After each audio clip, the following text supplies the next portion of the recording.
Midi 14h, Sud Radio, la France dans tous ses états, le face-à-face. Vous êtes bien sur Sud Radio, il est 13h03, peut-être êtes-vous à table, et le face-à-face d'aujourd'hui me permet de recevoir...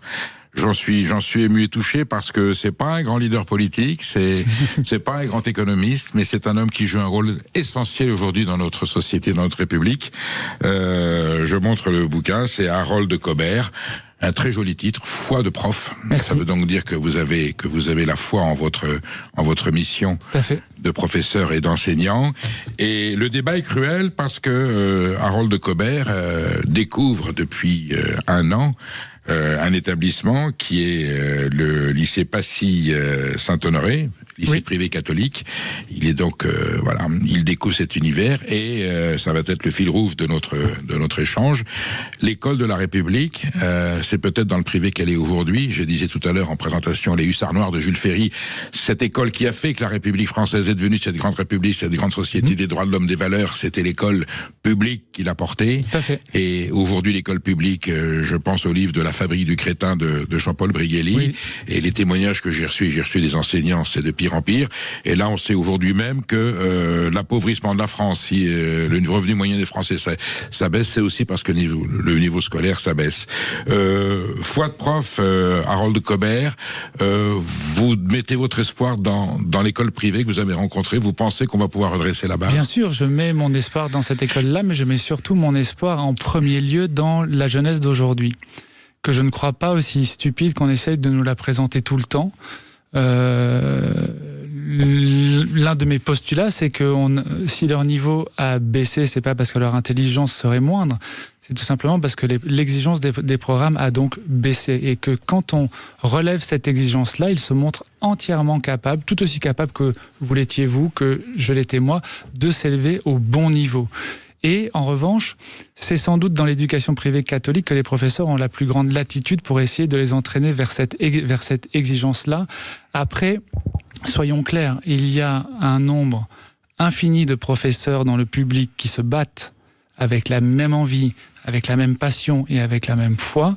Mais il me semble que ce qui les bloque surtout, c'est cette hyperstructure administrative des rectorats et du ministère, où il y a surtout des programmes qui sont élaborés par des personnes qui, globalement, n'ont pas vu d'élèves en tant qu'enseignants, c'est-à-dire en enseignant sur un an, en suivant une classe sur une année entière, n'en ont pas vu depuis l'âge du Minitel et ignorent complètement ce que c'est qu'une génération qui s'informe sur TikTok, qui communique par Snapchat, etc. Et en vrai, peut-être qu'ils devraient plutôt écouter ce que les professeurs ont à dire de cette génération-là, de ce qu'on peut faire avec cette génération-là, parce que, et à ce niveau-là, public et privé se rejoignent. Nous sommes simplement dans deux bateaux qui ramont dans la même direction, mais ce qui est certain, c'est qu'on rame. C'est ce que vous racontez dans cet ouvrage. Je précise, je vous ai laissé rentrer dans le vif du sujet, et bien sûr, mais je voulais qu'on vous entende justement sur votre implication. Vous êtes écrivain d'abord, vous avez écrit des romans, là, vous éditez, vous êtes aux éditions du Rocher avec Foi de prof. Ce livre, je l'ai parcouru, je l'ai lu, c'est un document historique. C'est un document sociologique, c'est un petit traité politique aussi, parce que vous dites des choses fondamentales, et ça, c'est d'abord votre français est exemplaire. Merci. C'est un bonheur de le lire. En plus, c'est un ouvrage, vous pouvez le prendre, il va y avoir les vacances de février, vous le prenez, quelle que soit la page où vous rentriez le chapitre, vous n'avez pas besoin d'avoir eu le précédent. Vous voyez, voilà, ce sont des épisodes, c'est des choses vues, c'est des choses vécues. C'est des choses vues, vous écrivez avec le cœur, c'est clair, oui. C'est du témoignage direct. Ouais. Vous parlez de vos confrères, il y a des situations un peu plus épiques que d'autres, il y a des tensions, vous soulevez tous les problèmes, vous les reconnaissez. Vous savez, c'est comme dans toutes les entreprises, il y a des frictions entre collègues. Mais en revanche, précisément, il y a eu quelques tensions un peu fortes, mais ce qui est à noter précisément aussi au niveau du privé, et en tous les cas à Passy Saint-Honoré tout particulièrement, c'est que la direction intervient très vite et fait en sorte que les choses se calment comme il faut. On commémore aujourd'hui, et c'est ouvert, un procès où des mots un peu curieux ont été prononcés hier. Oui. Et où, en revanche, quand c'est simplement la logique administrative ruisselante depuis le haut des rectorats qui qui s'exerce, les professeurs sont pas aussi soutenus que dans le privé, parce qu'il faut savoir que dans le privé, c'est vraiment le directeur qui est maître chez lui. Et donc là, on peut voir que le directeur, notamment de Passy-Saint-Honoré, est quelqu'un qui fait tout pour le bien-être et de ses élèves et de ses enseignants. Précisons tout de suite que vous n'avez jamais dit, vous ne dites pas que l'enseignement public est totalement défaillant partout. Du tout, absolument pas. Et vous ne dites pas non plus que l'enseignement privé est exempt de carence ou de défaillance. Non, confère Bétaram, hélas, mais vous voyez, donc, il y a des examens de conscience à faire à tous les niveaux. Mais on comprend quand même que, c'est le paradoxe, dans l'enseignement privé, on apprend les fondamentaux de l'école républicaine, les valeurs civiques et citoyennes, même si ensuite il y a une approche plus spirituelle pour certains établissements, alors que dans l'enseignement public, il y a des idéologies occultes, il y a des choses qui sont qui s'immiscent, alors que la laïcité est là pour protéger cette intromission d'un confessionnalisme d'une autre époque. Tout à fait. Et que là où on est protégé, c'est précisément là où il y a une valeur religieuse qui est la valeur catholique. Oui. Eh ben, il y a une protection, il y a un respect de la laïcité plus sérieux, plus suivi qu'il n'y a dans certains établissements publics. Oui, alors c'est un immense paradoxe, parce que Dieu sait qu'en France, nous avons bouffé du curé on les a sortis à coups de pied dans les fesses en 1905. C'est pas pour les remplacer par des gens avec des voiles, on est d'accord, hein, et je respecte toutes les religions. Ah oui, ça c'est pas une question. Il n'y a aucun problème, on ne discrimine personne. Mais c'est surtout, après, il y a une idéologie d'extrême gauche qui est à l'œuvre et qui juge que précisément mettre des notes, ça peut être traumatisant, que l'exigence peut être traumatisante. C'est plutôt à ce niveau-là que l'idéologie, elle se situe, et celle-ci est très très curieuse. Je veux dire... noter, enfin, je veux dire, pointer les erreurs d'orthographe. C'est une réflexion qu'on m'a faite il n'y a pas très longtemps. On m'a dit de ne pas utiliser le mot faute parce qu'il y avait une valeur morale, et je trouve que c'est pertinent de dire les erreurs. Parce qu'après tout, c'est une erreur. Fautes, pas de notes, pas de faute. Pas de notes, pas de faute. C'est formidable. Pour l'anecdote, mon fils, qui est donc aussi dans un établissement privé catholique sous contrat, du côté de Bastille, a eu une institutrice en première année de CP, qui était ce qu'on pourrait dire une institutrice à l'ancienne. Il a appris de la méthode syllabique, etc. Ce qui fait qu'il est très bon. Mais il a eu Je connais d'autres cas, je vous rassure. Mais évidemment. Et il y a eu, et en revanche, il a eu une autre institutrice qui avait des directives, c'est-à-dire qu'on lui demandait non pas de sanctionner les fautes, mais de valoriser les réussites. Qu'est-ce que ça veut dire concrètement ? Concrètement, ça veut dire qu'un élève qui fait 70 fautes mais qui n'en a pas fait 5, il fallait valoriser le fait qu'il n'en ait pas fait 5. Je ne suis pas... Et en vrai, on confond rigueur et rigorisme, et que la rigueur est un cadeau que l'on fait aux enfants, aux élèves, pour que plus tard, ils soient libres. Et c'est ça la plus belle mission que nous avons à faire, c'est créer... pas créer, parce que nous ne les créons pas, mais les accompagner sur le chemin pour qu'ils soient des êtres libres. L'école n'est pas l'exercice de la démocratie, elle est l'apprentissage de la démocratie. On leur apprend ce que sont les valeurs, on leur dit pas de les appliquer tout de suite, et on est bien d'accord que nous n'en sommes pas encore au point où dans certains établissements on vous dit c'est le maître qui doit apprendre de l'élève. Il y a encore une transmission des savoirs, et il y a encore... Plus que d'éducation nationale, je vois qu'il y a de l'instruction. Hein. Le drame, c'est instruction publique ou éducation nationale. Vous vous souvenez, en 1925, on a dit, on va prendre... C'est Mussolini qui avait changé le nom du ministère avec éducation nationale. Les républicains français avaient dit, c'est génial, le concept d'éducation nationale. On voit ce que ça a donné, c'était l'instruction publique. Oui, alors c'est vrai qu'à ce niveau-là, moi je reste toujours... Enfin, je me considère plus comme quelqu'un qui instruit que quelqu'un qui éduque. Il me semble que le rôle d'éducation revient aux parents. Ensuite, malgré tout, il y a une sorte de triangle, une sorte de tripartite qui existe entre l'élève, les enseignants et l'établissement et les parents. C'est là où on peut parler de coéducation, parce que malgré tout, il faut tout de même concéder que nous, les professeurs, nous passons peut-être plus de temps avec leurs parents, ils passent plus de temps d'un point de vue hebdomadaire et annuel dans des salles de classe qu'avec leurs parents, donc nous les voyons beaucoup. Donc nous pouvons aussi identifier, et souvent les professeurs sont les premiers qui alertent quand ils sentent que certains élèves sont en difficulté, sont en danger ou sont dans une détresse psychologique. Vous racontez certains conseils de classe où il y a les parents, il y a les élèves. Bon, alors les élèves, à un moment donné, les représentants sont obligés de se retirer. On voit bien que dans le conseil de classe, il y a les mêmes tensions, les mêmes contradictions que dans la société, quelque part. Oui, tout à fait. Il y a ceux qui croient qu'il faut aider, ceux qui, au contraire, sont là pour pas réprimer, mais dire là, vous dites, on utilise des termes un peu violents quelquefois contre certains élèves. Il y a de la pédagogie à faire preuve en conseil de classe. Et dans le privé, on est peut-être plus conscient de cet enjeu-là. Oui, on est absolument conscient de cela. Certains sont, mais comme ils sont très très très exigeants, ils peuvent être considérés comme durs, ils sont juste exigeants finalement, mais en tout cas on débat d'une manière assez simple.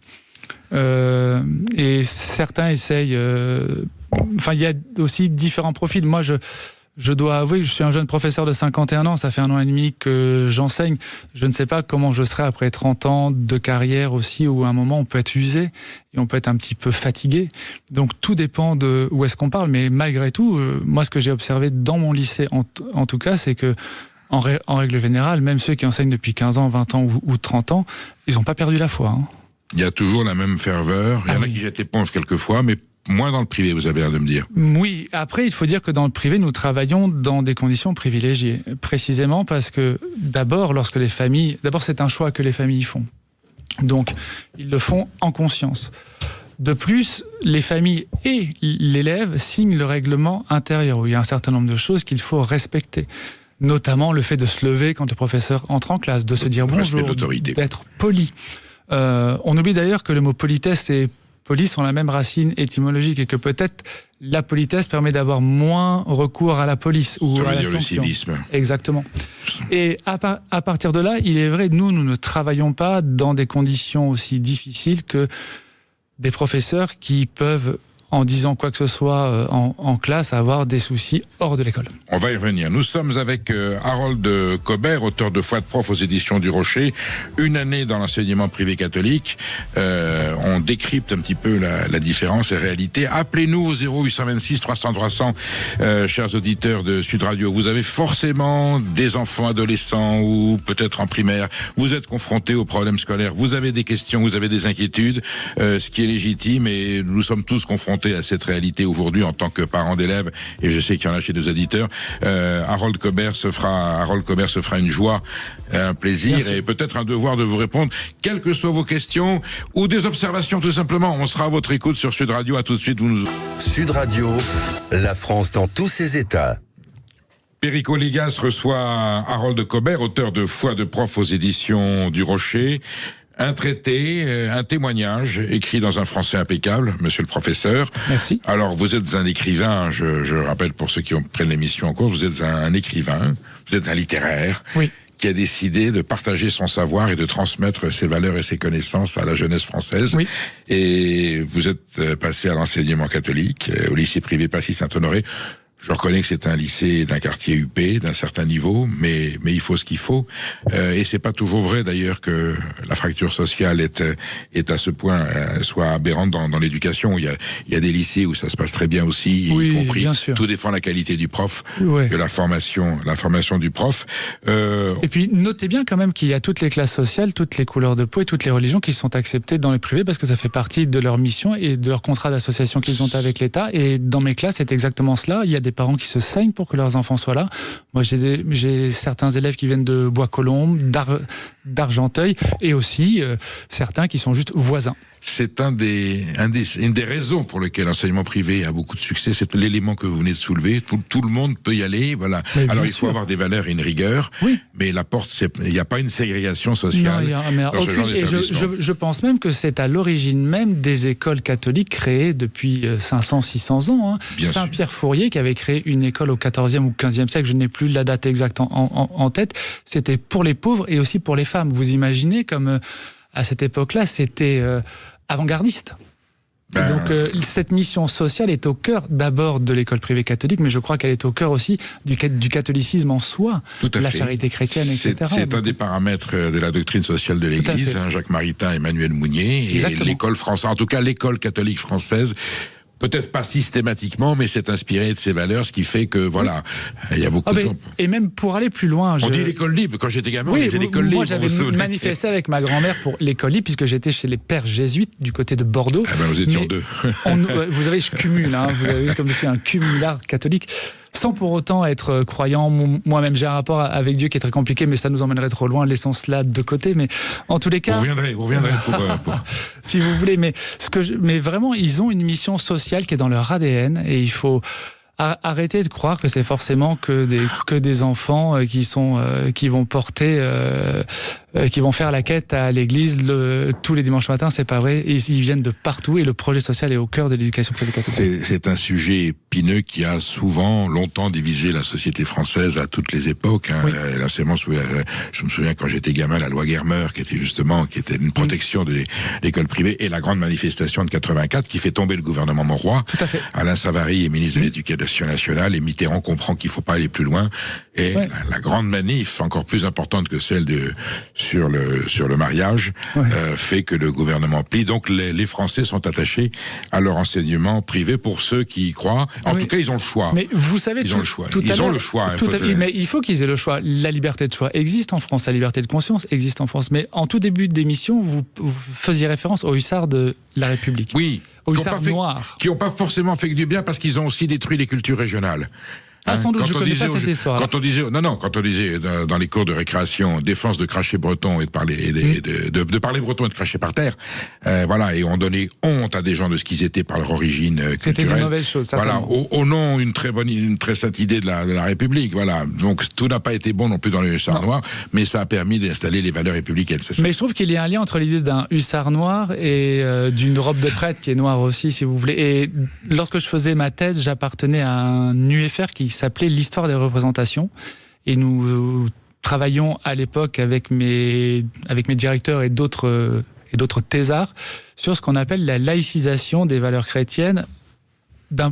C'est cette laïcisation-là qui a été récupérée par la Révolution française. Donc il y aura toujours un lien, malgré tout, entre notre laïcité et une certaine conception de l'homme porté par le catholicisme. Mais vous ne croyez pas si bien dire, parce que ce soit Jules Ferry ou Anatole de Monzy, ministre en 1925, ils disent bien nous sommes en évangélisation. Alors ils n'utilisaient pas ce terme, mais nous apportons les valeurs de la civilisation, de la citoyenneté à des régions excentrées où l'Église et la noblesse sont encore l'ancien monde a encore du poids, et nous apportons l'ouverture sur le monde, la lumière, la connaissance. Voilà.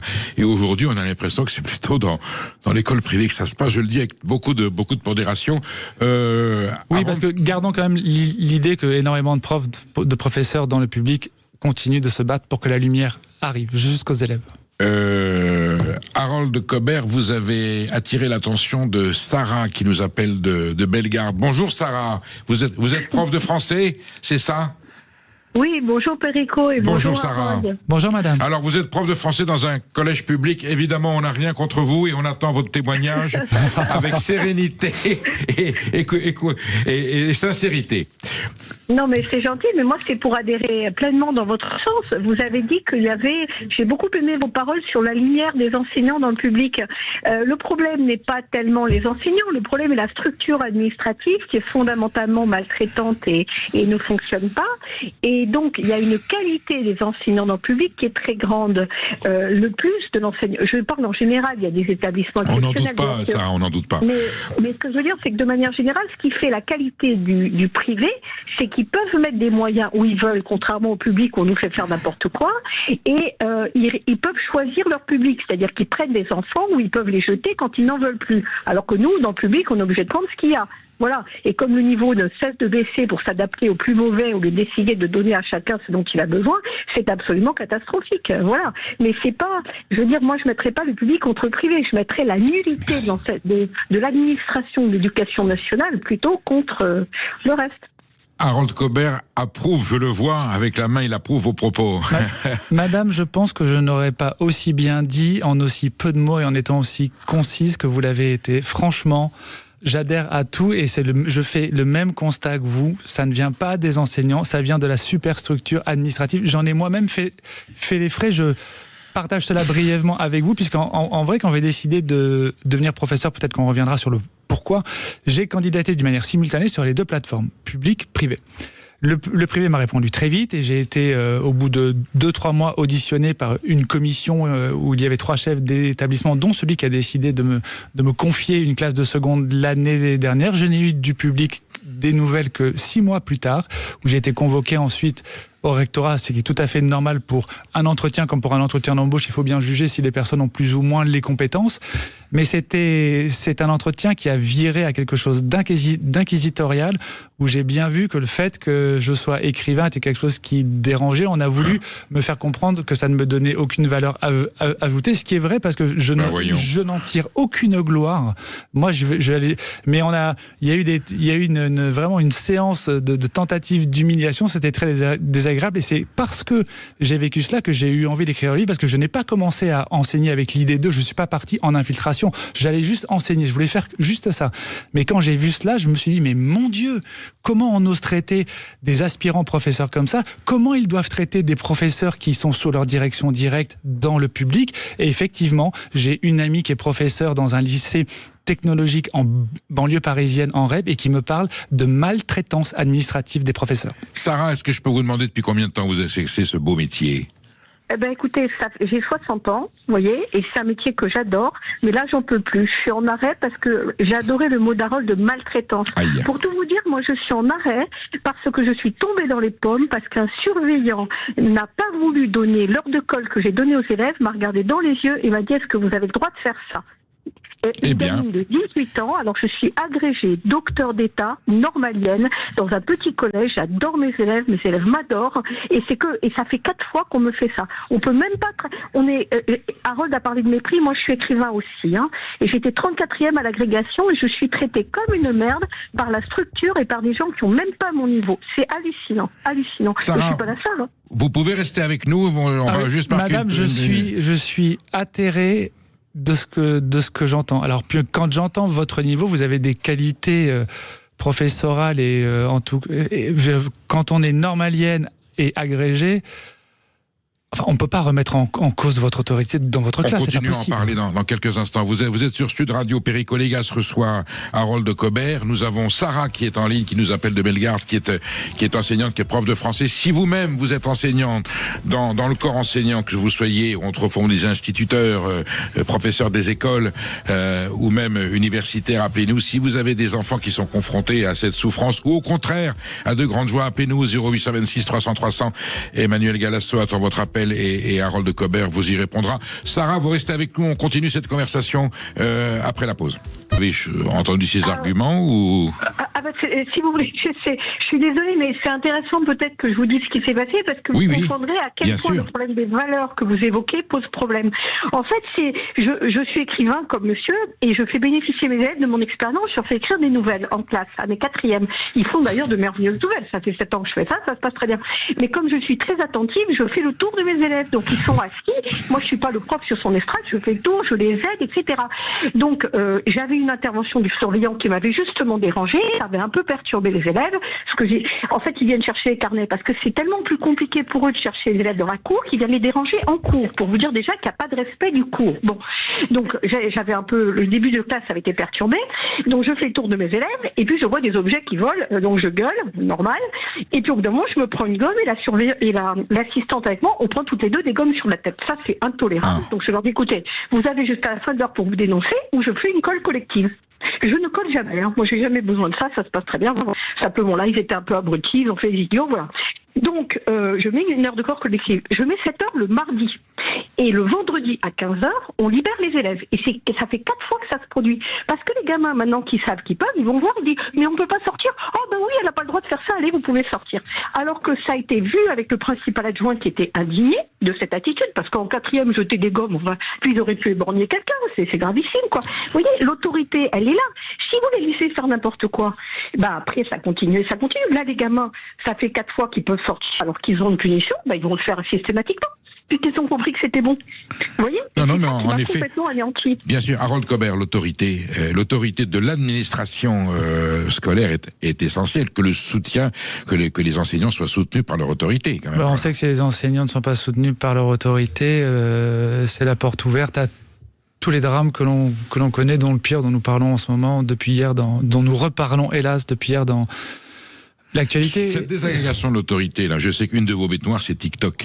D'ailleurs, je me permets l'expression, c'est une de vos croisades de recérébrer le cerveau de nos enfants, et qu'il y a des éléments extérieurs dont TikTok, il y a d'autres, les réseaux sociaux, Oui, c'est les réseaux. Alors, les ravages. D'ailleurs, précisément. je pense que vous êtes d'accord qu'au-dessous de 15 ans, on peut peut-être commencer à réguler un petit peu. Moi, je pense qu'il faut réguler effectivement en dessous de 15 ans, mais non pas parce que TikTok serait TikTok, mais parce que maintenant, il y a des études scientifiques de plus en plus documentées Et vous qui parlez montrent... de génération TikTok, attention.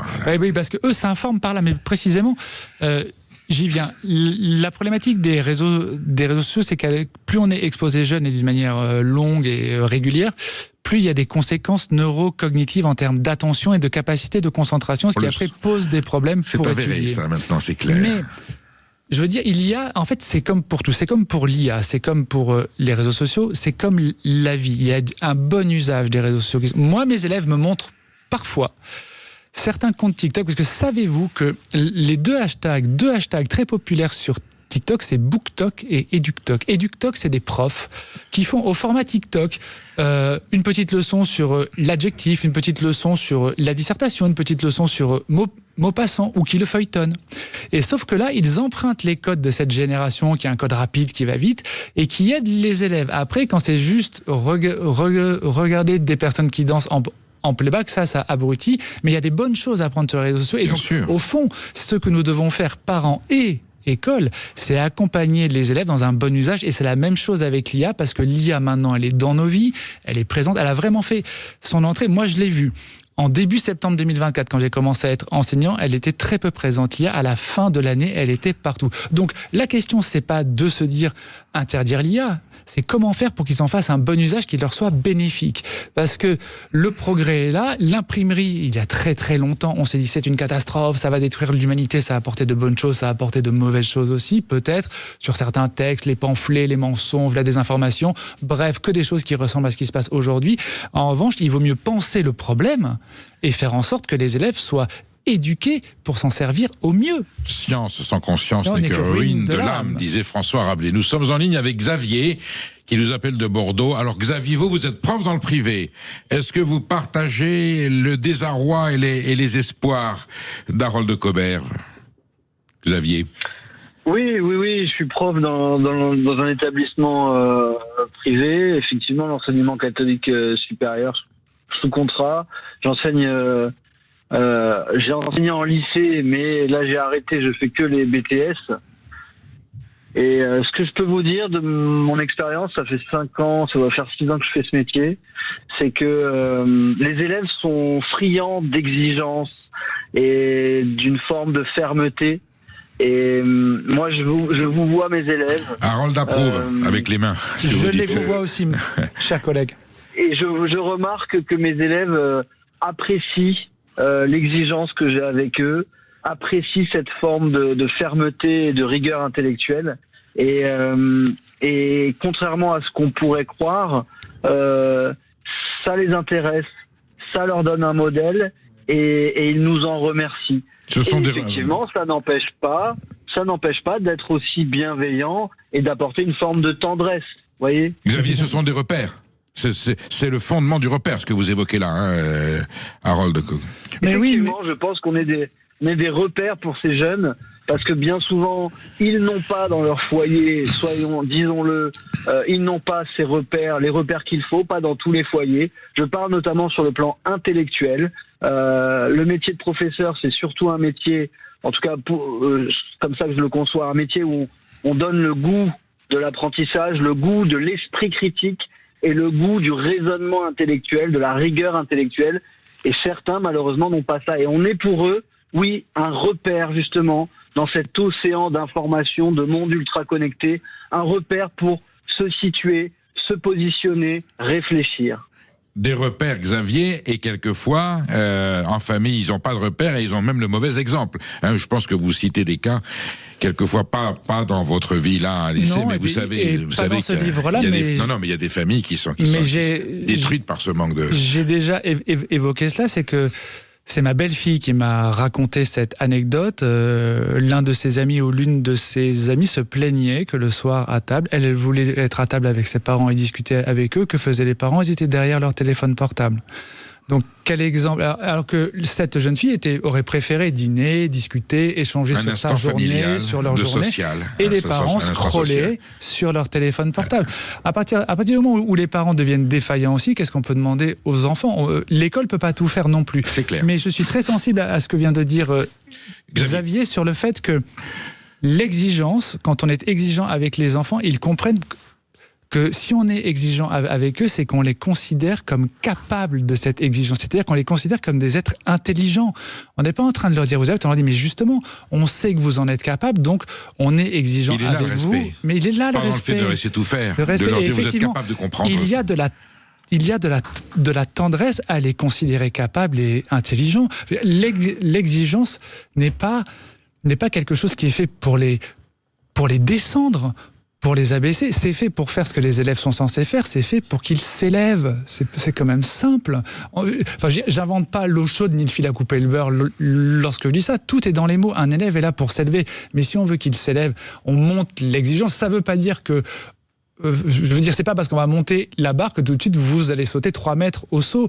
On va les accompagner, nous. On va les aider, on va les suivre et on va les féliciter lorsqu'ils réussissent. Et on va les entraîner pour qu'ils puissent aller à ce niveau, c'est tout.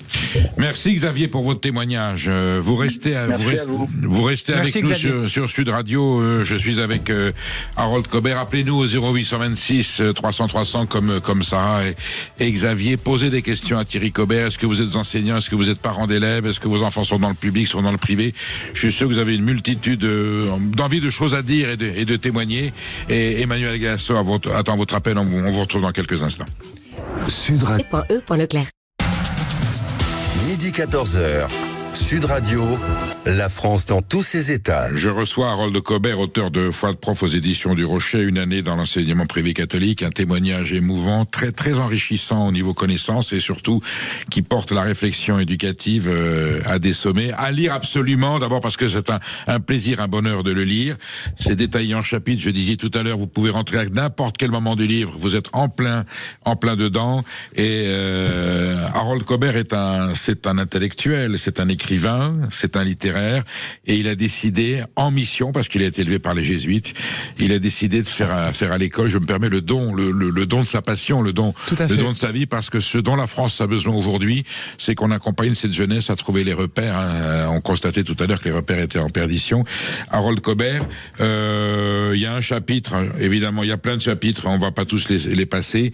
Je disais, du coup, et autre joyeuseté, l'appauvrissement de la langue, vous en êtes témoin en première ligne. Oui, et ça, c'est quelque chose que je trouve dramatique, mais c'est surtout dommageable pour les enfants. Pourquoi ? Parce que les mots, c'est ce qui nous permet d'avoir une maîtrise du monde. Plus on a de mots, plus on peut désigner ce qui se passe, plus on peut élaborer un raisonnement, mais surtout, plus notre vocabulaire est riche, plus nous sommes capables de décrypter ce qui se passe en nous. Et d'autant plus à l'adolescence, ces jeunes gens et ces jeunes filles sont en proie à tellement de sentiments contradictoires. Tout est vécu puissance 1000. Les peines, les joies, les amours, les ruptures, etc. Et quand ils n'ont pas les mots, ils sont coincés en eux-mêmes et ils ont des réactions d'insultes, de violence. Et en vrai, plus le vocabulaire est riche, Donc perdre du vocabulaire, c'est perdre sa maîtrise sur le monde et c'est perdre l'accès à sa propre intimité pour pouvoir essayer de se comprendre. Et on sait bien qu'il faut que tout commence par le fait de se connaître soi-même, et c'est la base de tout.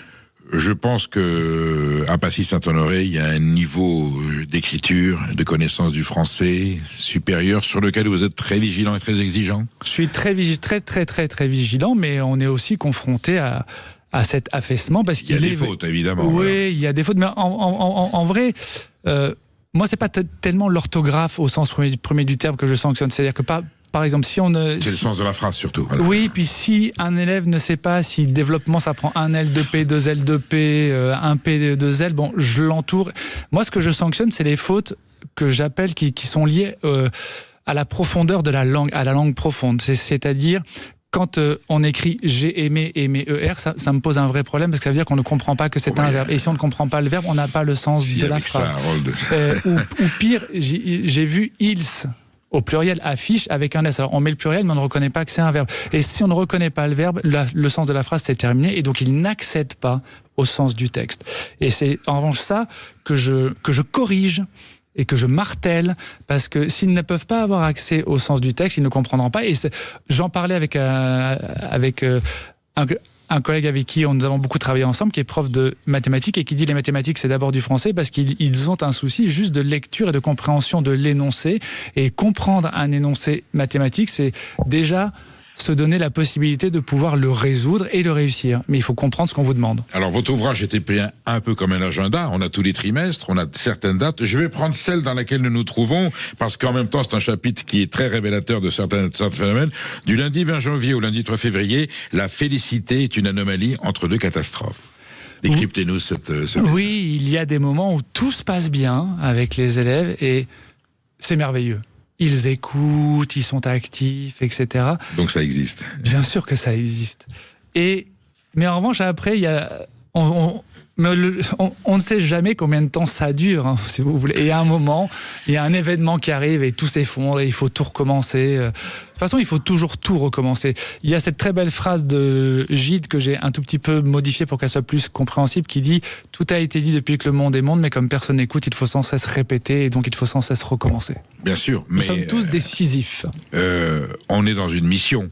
Bien sûr. L'enseignement. Vous êtes des missionnaires depuis toujours. Vous êtes des missionnaires plus aujourd'hui que jamais encore. Moi, je suis un jeune missionnaire, mais je suis précédé d'augustes aînés qui ont voué leur vie à cela, qui ont voué leur vie à la jeunesse. Et très, très honnêtement, on ne peut que leur rendre hommage à tous ces professeurs et tous les professeurs d'aujourd'hui, parce que qu'est-ce qu'ils font, en réalité, quand ils essayent d'élever notre jeunesse? Notre jeunesse, c'est quoi? C'est l'avenir tout court. Donc, c'est-à-dire, si on perd foi dans notre jeunesse, on perd foi dans notre avenir. Mission, on n'a abnégation, pas le droit de faire cela. Et il y a un chapitre qui s'appelle des profs sans culottes. Des profs sans culottes qui peuvent être révolutionnaires, qui peuvent se dresser contre ce que le système, l'hydre administratif veut leur imposer. Il reste des révolutionnaires et des missionnaires. Vous sentez les parents d'élèves, beaucoup de témoignages aujourd'hui d'enseignants disent les parents sont largués, ils laissent tomber, ils nous confient tout. Là, dans le milieu de cet enseignement privé, vous sentez des parents d'élèves très impliqués, très présents. Moi, je les sens beaucoup plus impliqués, très très impliqués. Certains, hélas, n'ont pas forcément le temps. Il y a des professeurs particuliers qui interviennent aussi. Après, ils sont aussi débordés comme d'autres, parce que c'est le propre de l'âge de cette adolescence où garder le contact avec son enfant.